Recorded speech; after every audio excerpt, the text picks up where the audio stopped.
Today, we're moving to the future with our Nigerian Dwarf goat herd. We're microchipping these girls.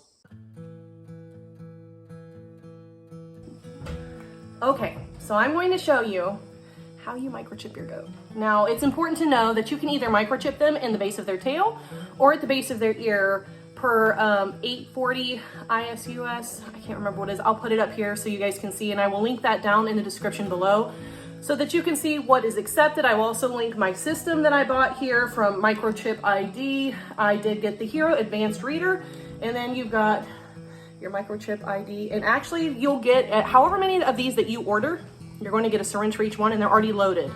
So you guys will see, and I'll kind of show you like here at the tip at the very end, what it kind of looks like after it's gone in. But for my purposes, I'm going to be doing all of my microchipping in the base of their tail.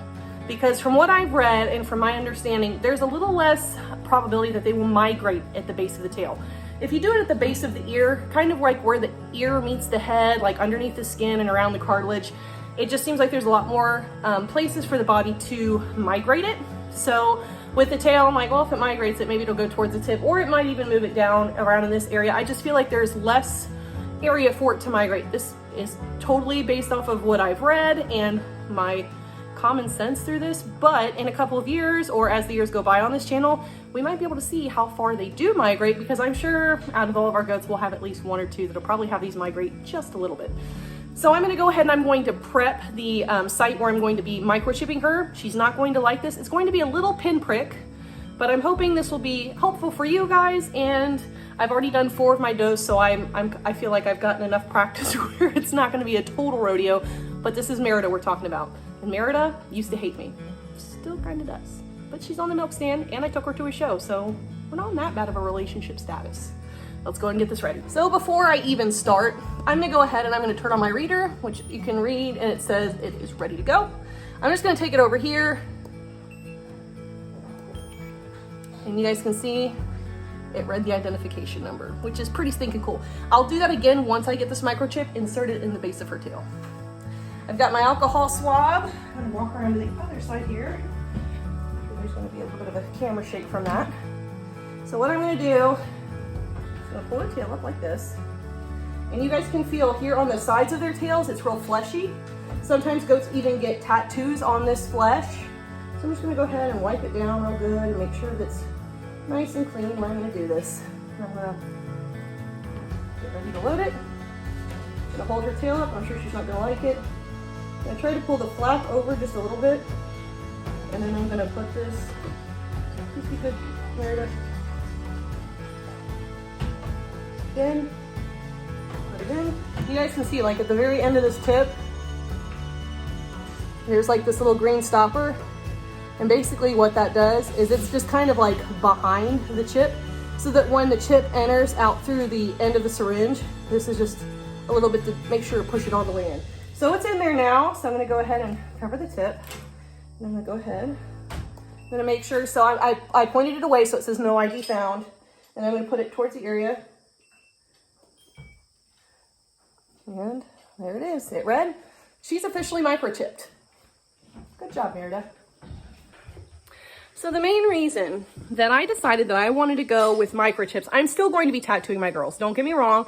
And by ADGA standards, I still need to have a tattoo. Microchips are used so that if for some reason, like when we have an appraiser out here in the next couple of weeks, or if we go to a show or we've got a buyer or anything like that, use that microchip to identify the goat. So what I'm gonna have to do now, since I have a registered herd of Nigerian Dwarf goats through the American Dairy Goat Association, I'm gonna go ahead and I'm going to fill out, it's kind of like a re-tattoo form, but there's not a tattoo. We're using EIDs, electronic identifications. So each one of these syringes came loaded, and they each have their own little barcode along with their identification number. So I'll be filling out a form for every one of my goats and sending it into ADGA with a fee for every one of my goats, so ADGA can have more of my money. But in the long run, this is going to just make it easier. That in the case like at the last show, when Willow's tattoos were a little bit difficult to read, and the judge started talking to me about electronic identification, i.e. these microchips, I really thought about it, and I don't foresee us leaving the performance world anytime soon. I just see us embracing the insanity. I foresee us embracing the insanity, but I also worry about the safety of my goats and being able to identify them. If someone were to come, easily pull up into my driveway, pull up in the back of my field, come in and get my goats. It could happen. I mean, I know we're not in the Wild West and we don't have cattle rustlers, or at least they're not all that prevalent anymore, but still theft does happen. And it's important, if you want to recover your animal, that you have a surefire way to identify and to ensure that animal actually was your property prior to it being stolen. So this is just one of those steps that we're taking to ensure that our herds stay safe, they can be properly identified, and that I'm not really having to check tattoos before every show, appraisal, or anything like that, and re-tattooing over and over again. Or we all know how goats tend to have extreme willpower, that they will find every hole in this fence and they'll follow their stomachs. They'll follow the goat in front of them, and if the goat in front of them has a super strong stomach, they might take them into the soybean field or the cornfield back there, and they might just go on an adventure, a long adventure. And in order to be able to recover those animals, if they get out and they get lost, which is not uncommon with goats, goats do not respect fencing. If you're trying to get a livestock animal that's going to respect your fence, goats are not the way to go. Nigerian dwarfs are not the way to go unless you can hold water or hamsters in your field. They do respond to electric fencing, but I haven't had a whole lot of luck with that. We've just patched it just enough to keep these rascals in. But that's another reason why we're doing the microchipping. Go ahead and scan her tail, Joe. Click the button. Press the button. Yep. Say anything. 549, the last numbers of the paper. Do you know what we did? Microchipped them. We microchipped. Yeah. Now it's that easy. We don't have to worry about tattoos anymore. That's awesome. But I am about an hour late on milking. So I know my girls are going to be super upset with me, but while my girls are up here doing some milking, I'll be checking hooves, I'll be doing chemical dewormers, because we did run a fecal, and I know even though we are within acceptable levels within most of our animals, I know that there are some that they are carrying a heavy worm load because they've got low Femantia scores.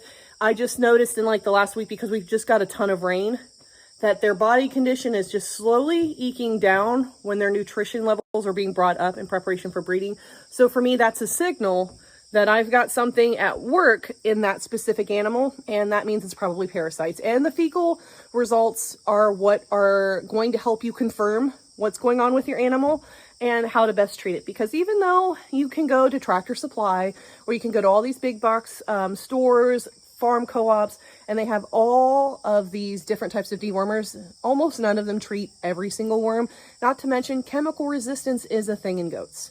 So if you're just doing routine deworming, I'm going to strongly suggest that stop doing that. You're just adding to the chemical resistance within that specific worm. You only are supposed to deworm when you need to. So the girls that have low Femantia scores, and I got my fecal, so I know exactly what I'm working with. I'm working with these. So I'm going to be doing dual dewormers with those. One is a clear dewormer, which is my Sidectin. One is a white dewormer, which is my Panicure. And those two different wheelhouses of dewormer hit all of the different types of parasites that have shown up in those fecals. So any of my does or my fellas that look like they've got great Femantia scores and they're not losing condition, there's none of those telltale signs that they have a parasite load, will not be dewormed. But those that look like they're just a little bit on the skinny side, regardless of being pulled up on the milking stand and being fed a very nutritious ration twice a day, probably going to deworm. So I have a confession to make. Blackberry and Belle, the doe that were just in here, are not staying in my breeding program. However, if they are still here by their appraisals, I need to still make sure that they are as parasite in condition as much as they can. So you can guys see her, she is not in good condition. She started about a week ago. I started noticing that she was dropping weight pretty quickly, and of course checked her Femantia, after a couple days, because sometimes when it rains, the goats don't get out on the pasture as much as they should, and when that happens, it makes their rumens kind of deflate, so then it can make them look like they're not as full, or they're not as chunky as they usually are. So I figured maybe that's what was going on with her. So I gave it 3 or 4 days with, a dry spell, and she didn't go back. So I checked her Femantia score, and her Femantia score is not that great. So even though you can't see it very well in that video, you can tell she's like at a very poor stage. She really needs some help. So she's been getting extra calories. I just dual dewormed her with Sidectin and Panicure because she was one that I took a fecal from to know what I'm dealing with.